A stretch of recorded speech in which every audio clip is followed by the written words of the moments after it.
Hi everyone, and happy March. I'm so excited that March is here. March is my birthday month, and it's a month that, I don't know, it's just happy in my mind. Probably because the first day of spring is also in March, and you can usually count on weather to start warming up, even though that's not been the case lately. It's freezing cold today. But I'm going to hold out hope that March will eventually turn warm and that we are leaving winter behind officially. But today I just want to share with you something exciting that I have decided to do in our homeschool.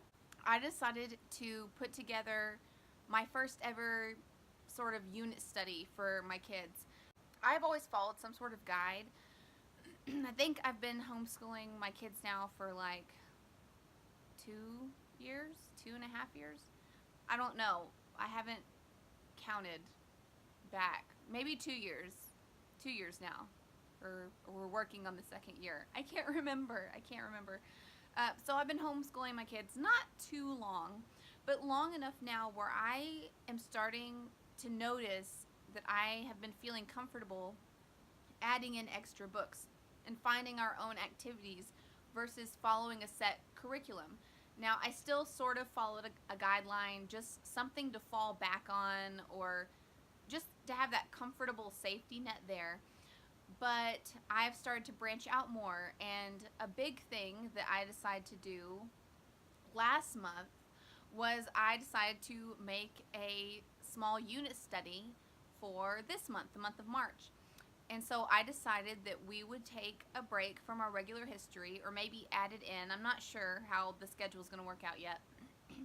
But I decided to move forward and make a women's history unit study. Just a small little something that, I mean, it might grow, I don't know. But I really just wanted to do some women's history with the kids, especially since we've been talking about ancient history, and my kids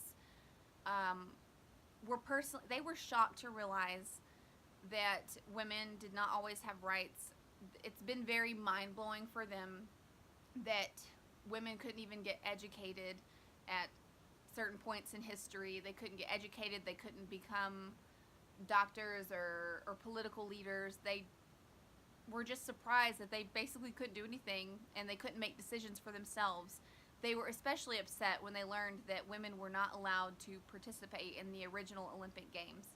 So that has kind of sparked some discussions between me and my kids, and I decided, well, you know what? Let's study some notable women from history and just do sort of a women's history study, and women who maybe were pioneers in their field, were the first women to do a certain thing, or just, I don't know, helped advance us in some way to show that just because historically women were sort of kept down from reaching their true potential, there were women out there that bucked their society at the time and decided to go ahead and follow their dreams. So I'm just going to show you guys the books that I've picked out to kind of base our activity and discussions around. Now, the first one is I've hesitantly picked out this as sort of just our fictional read aloud, and that is The Evolution of Calpurnia Tate by Jacqueline Kelly. Now, this is a historical fiction about a girl who has a very large interest in science in a time in our history that girls sort of couldn't choose scientific careers, or they couldn't follow a passion for something like science. So I just picked this to just sort of be an inspiring fictional read aloud. I don't know too much about it. I haven't pre-read it. I think I've mentioned before several times that generally I don't pre-read the books, and me and the kids are just discovering them on our own. But I have heard good things about this book, and just reading the synopsis on it, it sounds really interesting, and that it would fit in with our otherwise nonfiction read alouds. I wanted to add some fiction in there just to help break up, I guess, the realness of it all. So this is probably going to be our fictional read aloud. Now, the way that I chose the women we're going to study, I picked just a handful of women. I didn't want to do a general history, and I didn't want to get too broad and do too many things and make it too muddled or confusing.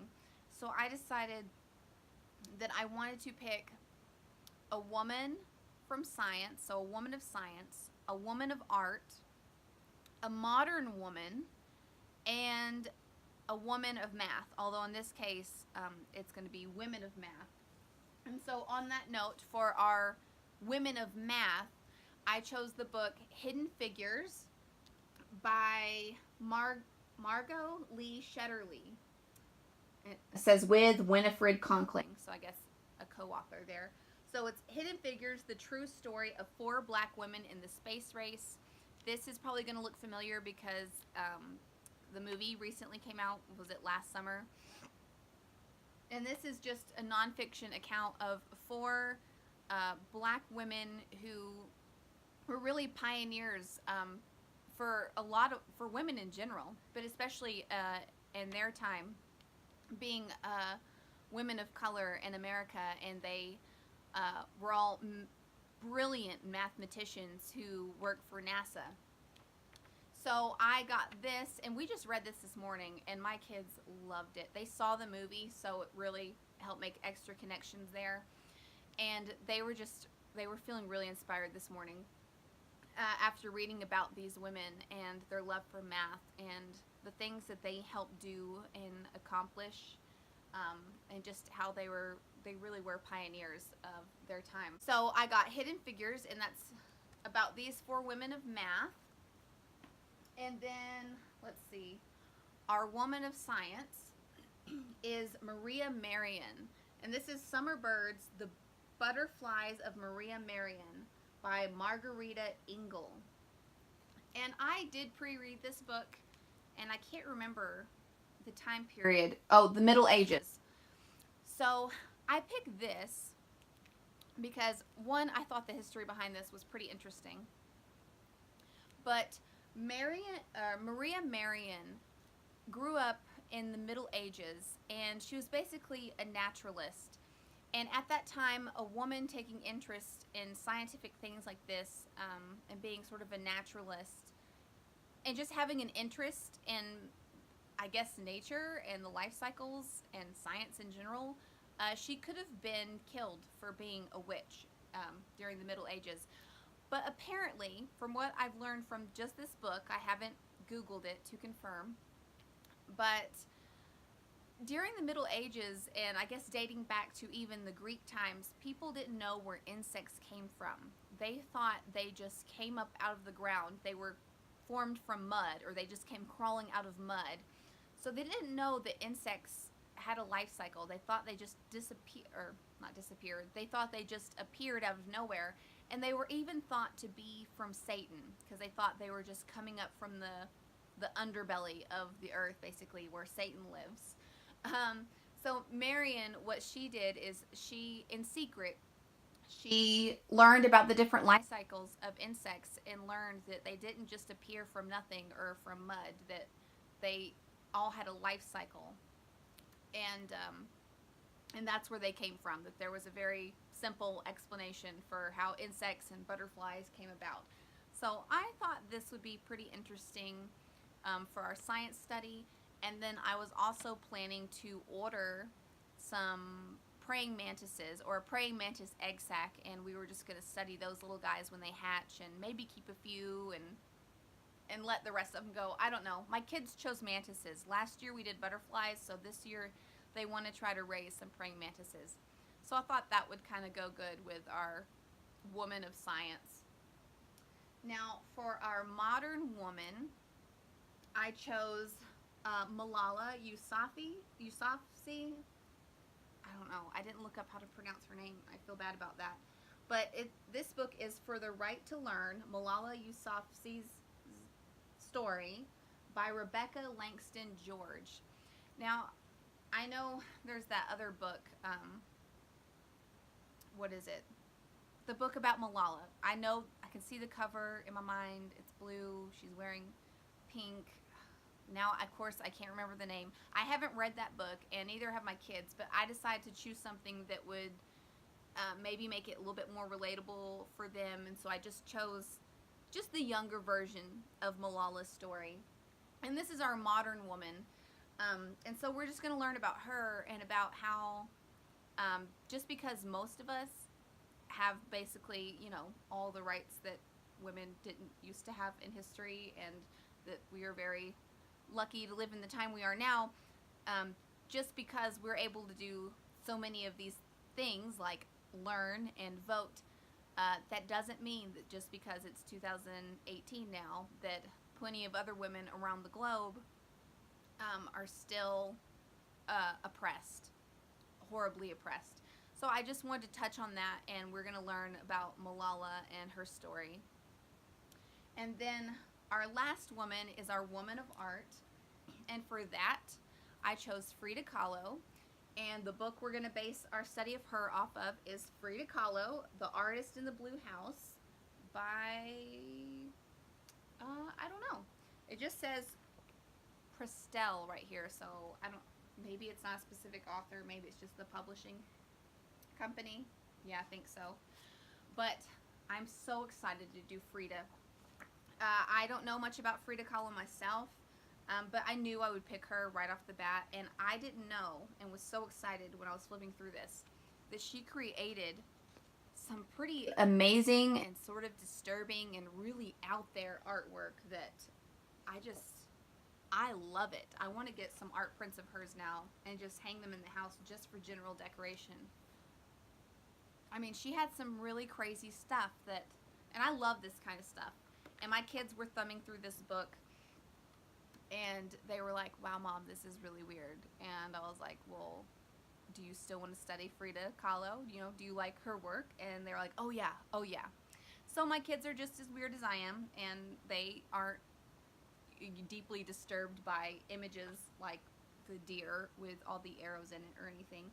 So I'm really excited to study Frida with the kids. I think what we're going to do is probably make some of our own self-portraits and some just surreal paintings. I mean, whatever crazy things we have in our minds, I want to get it out on canvas or on paper. And that will kind of be our study or our activity to go along with Frida Kahlo.